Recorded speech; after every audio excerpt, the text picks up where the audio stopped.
Seorang wanita berinisial SA, 21, tega menyewa pembunuh bayaran untuk membunuh anak tirinya, MYK, 7. Diketahui, jasad MYK ditemukan mengambang di Sungai Prawira, Indramayu, Jawa Barat.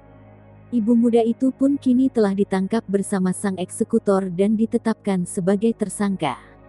Pembunuh bayaran yang disewasa disebut mengeksekusi korban dengan cara diceburkan ke sungai. Jasad MYK baru ditemukan dalam kondisi sudah membusuk di Sungai Prawira di Desa Rawadelem, Kecamatan Balongan, Kabupaten Indramayu pada Kamis, tanggal 19 Agustus tahun 2021. Kapolres Indramayu AKBP M. Lukman Syarif mengatakan, alasan tindakan kejam itu SA lakukan karena merasa sakit hati.